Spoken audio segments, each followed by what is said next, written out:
Good morning, and thank you for joining us today. Let's give it up again for Ballou High School Marching Band under the leadership of Mr. Darrell Watson. I am Latrina Owens, the Executive Director of St. Elizabeth East, overseen by the Office of the Deputy Mayor for Planning and Economic Development. It is a great honor to be here today to celebrate yet another milestone for the development at St. Elizabeth East. But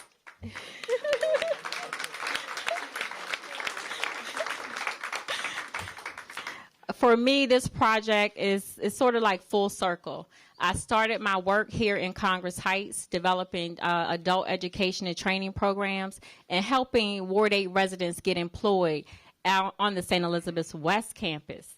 I remember walking around this campus in 2010 as we tried to figure out what we were going to do with it. Every time we ran pro formas, we weren't sure about the costs, but look at us now. As Kevin Costner said in the Field of Dreams in 1989, if we build it, they will come. And look what's happening now. As we stand here today, we are hosting over 2,500 people right now on this campus. Today, as we continue, we'll continue, and we're welcoming our first residents here at St. Elizabeth's, the residences at St. Elizabeth's East. Make sure you take a tour. This is an amazing building, but it's been a long time coming, and we're finally here. It took many people for us to get here. So before I get started, I'd like to take a moment to say thanks to our mayor, Mayor Muriel Bowser. Thank you for your vision, your leadership, and also for entrusting me to lead the development at St. Elizabeth East. Your council member, your Ward 8 council member, Trayon White. Interim Deputy Mayor John Falchecchio, Department of Housing and Community Development Director Polly Donaldson, DC Housing and Finance Agency Director Todd Lee, our previous and current ANC 8C commissioners. Is anyone here from the commission? All right. Our St. Elizabeth East Advisory Council, our development team, developers from Flaherty Collins, LISC, and AEDC, our Director of Real Estate, Sarosh Apedwala, our attorneys, where is he? Our attorneys, Mark Alberta, Aisha Abbasi, and also just a couple other people I want to shout out who definitely helped us get to this point today. Malik Edwards, who's also in our office. Raise your hand, Malik. Shane Wells at DCPS. Keisha Mims from Easter River Services. Director Delano Hunter from DPR. DGS Capital Construction and Facilities Maintenance Team. Also, I know we have representation from your new neighbors across the street, Events DC. Is Events DC here? I know I see Brian. We have representation from DC Water. All right. And I also see my predecessor, Ed Fisher.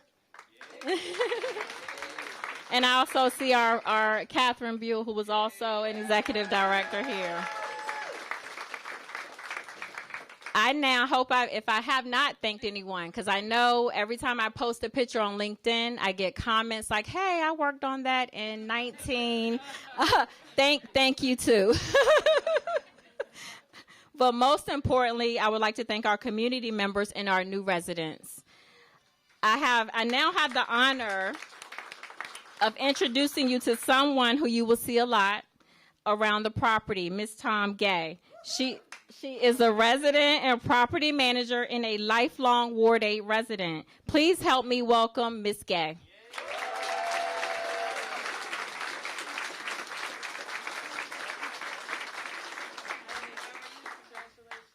Good morning, everyone.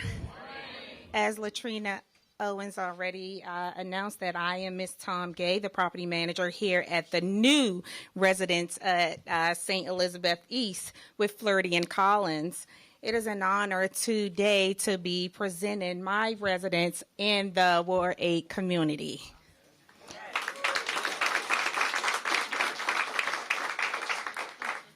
I would like to take the time to acknowledge a couple of people here. I want to first acknowledge my council member, Trayon White. Thank you so much. I want to now acknowledge Mr. Stanley Jackson.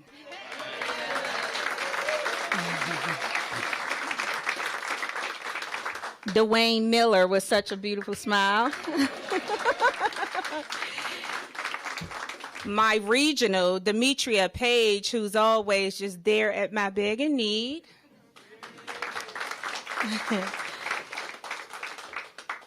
Mike Fox, John LaPorter, and I want to also take the time out and acknowledge Jerry Collins, who makes it so comfortable for me.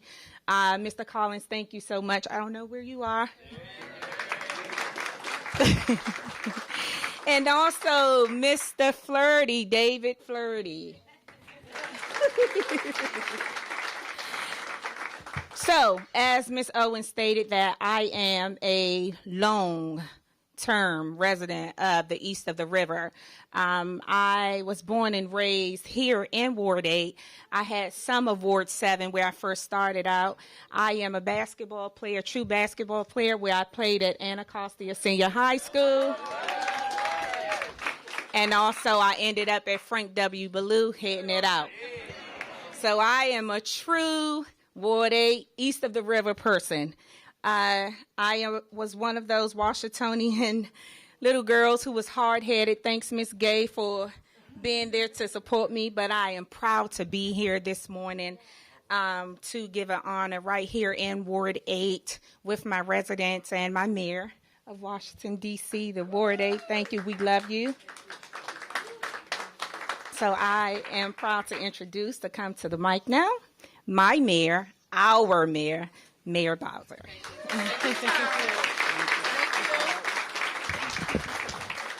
Well, good morning, Ward 8. Let's give a big round of applause to the Ballou Marching Band. Give them another round of applause. As I came onto the campus, I just followed the drum line, and it brought me right here. I am just delighted to be here today, and I can feel the excitement in the room that something good is happening right here at St. Elizabeth's, just like we promised, with a lot of hard work, community involvement, creativity, lots of years of trying and getting things done. We're going to have a lot to celebrate here. 220 new units, affordable homes right here in Ward 8. A stone's throw from the Congress Heights Metro, across the street from the home of the world champion Washington Mystics, around the corner from a new Whitman Walker Clinic, and soon to be full service hospital in Ward 8. You all don't seem that excited. Excuse me.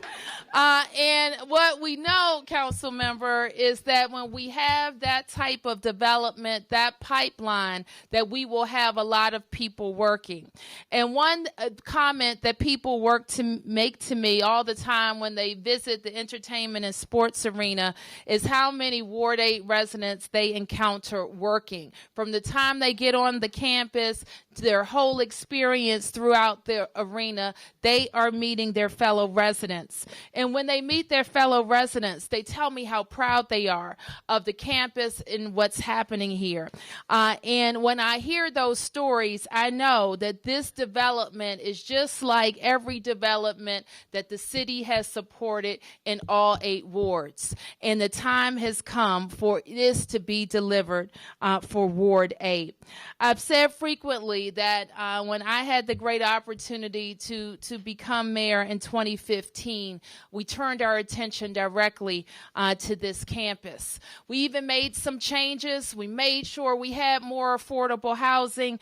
And to unstick the project, we really had to have a big anchor tenant.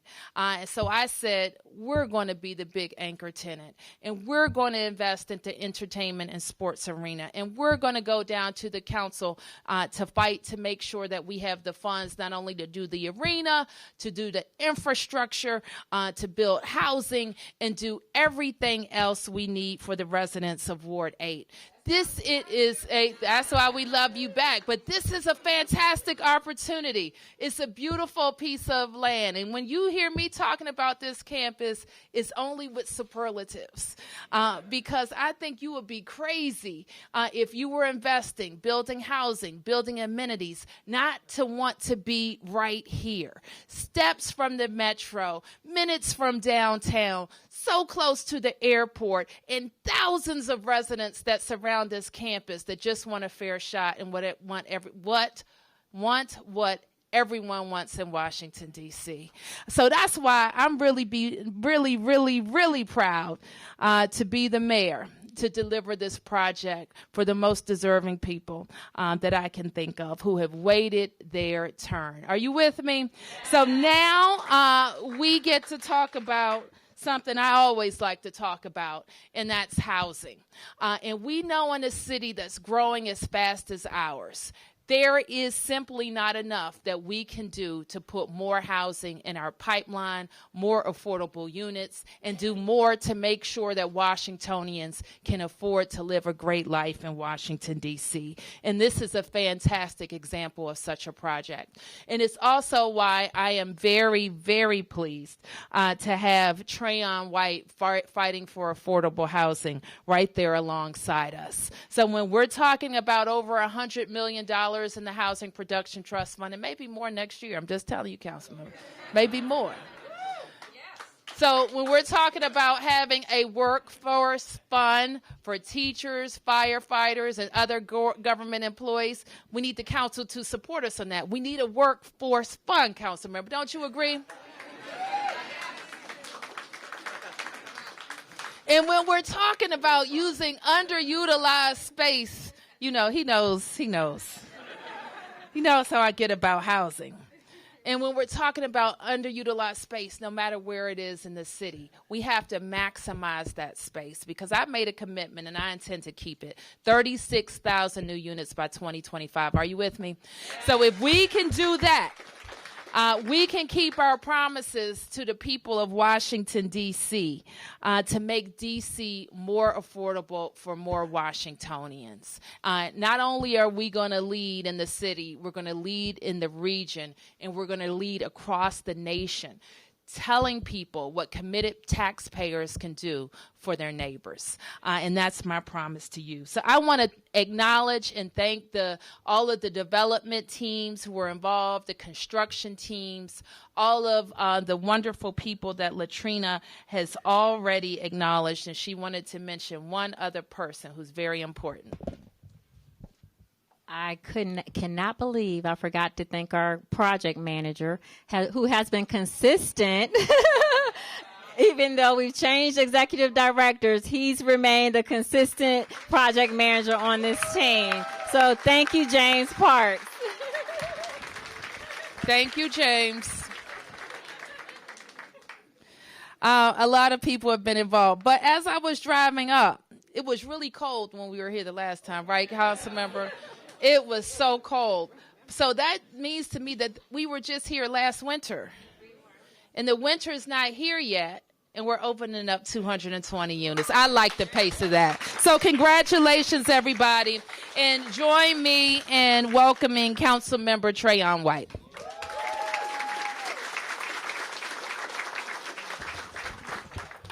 I just want to say God is good. Because I remember, I want to first give honor to Mayor Muriel Bowser for her leadership, and I also want to go back and give honor to one of the gentlemen whose shoulders I stand. That's the Honorable Mayor for Life, Marion Barry. He talked about big vision. Can we say big vision? Big vision. Big vision, because I remember this campus was dead. Like, I played the number 11 Boys and Girls Club, and we used to hop the gate and run around up here. It was like ghost town up here. But this campus is alive today. It's alive today.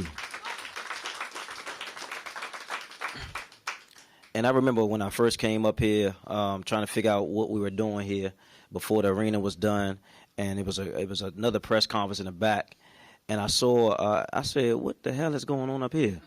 And I saw Muriel Bowser. She was on a truck knocking down a building. You remember that? I said, "Oh Lord, hope everything goes well." But I just think that we're alive and well here in Ward 8, and people and the residents here in Ward 8 are excited about these opportunities coming to our ward. Because people felt like, are we building something new for someone else to come over here and live in our community? But I spoke to Ms. Gay yesterday. I said, our residents moving in? She said, we have 9 people moving in right now, Mr. White. And I said, yes, yes. And people want somewhere nice to live, to raise their family, to have, a beautiful arena right across the street from them, and we're going to do more on this campus. But we are at the beginning of a long beacon of light here in Ward 8, and I'm excited to be in these shoes at this time because I believe that bad things happen when good people do nothing. So it's all the partners in the room, from Florida and Collins to Red Brick to AADC, LISC. I know Stan Jackson. I talked to Stan about 6:30 this morning. Don't call me that early, Stan, man. But people. But I wanted to say people need hope. And this has been hope to a lot of people coming to experience some of the activities at the arena. And I'm super, super excited, Polly. I know I get on your back a lot. I'm still waiting for a phone call from you to do those affordable units, right? Affordable units. And so we're happy to be here today. I want to thank my marching band for my Baloo Nights for coming here today because they sound good. They look beautiful. And I'm going to end there, guys, because it's hot in this room. And I got a hat on. I want to say go Nationals, guys. All right.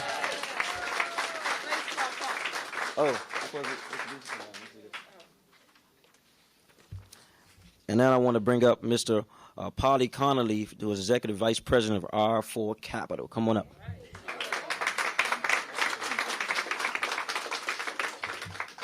I guess now I'm Polly. No one does a ribbon cutting like the District of Columbia, even in the rain. It's amazing. Good morning, everyone. My name is Paul Connolly, and I'm with R4 Capital. R4 Capital and our affiliate, R4 Capital Funding, provided more than $41 million in low-income housing tax credit and federal historic tax credit equity, as well as $52 million in short-term bonds and $26 million in long-term debt for the construction of the residence at St. Elizabeth East. We are very proud to have been involved. I work on housing deals all over the country, and I must say the residence at St. Elizabeth East is one of the most beautiful, innovative, and exciting deals I've ever worked on. I mean that sincerely.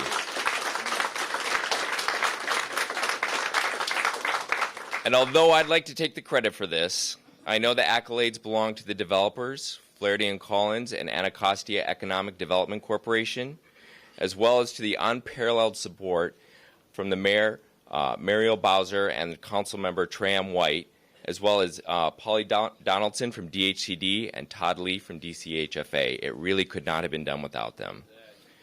It goes without saying that the district is experiencing an unprecedented affordable housing crisis, and it's only through the foresight of the district and the hard work of all the parties involved that the affordable units were included in the whole St. Elizabeth's redevelopment plan. The loss of safe, decent, affordable housing in the neighborhoods causes displacement and segregation. It's only by being proactive and smart that we as a society can make sure people of all incomes can enjoy safe, decent housing with affordable rents. The residents at St. Elizabeth East represents the best of these efforts. In the last 8 years, R4 Capital has invested in more than 14 affordable housing deals in the District of Columbia. We are proud to be playing a part in the development and preservation of affordable units in one of the most expensive cities in the country. Thank you for letting us be a part of the team, and to all the future residents, I wish you many years of happiness in your new homes. At this time, we would like to cut the ribbon, and then they're asking that everyone please join us for lunch upstairs after the ribbon cutting. Thank you.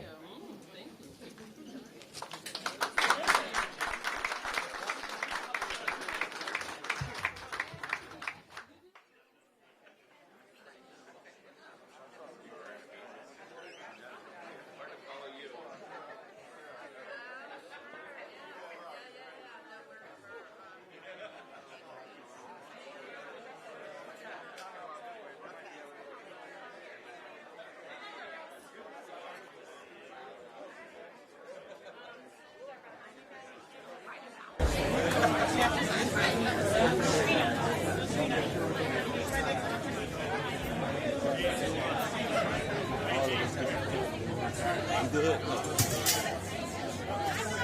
You good over there?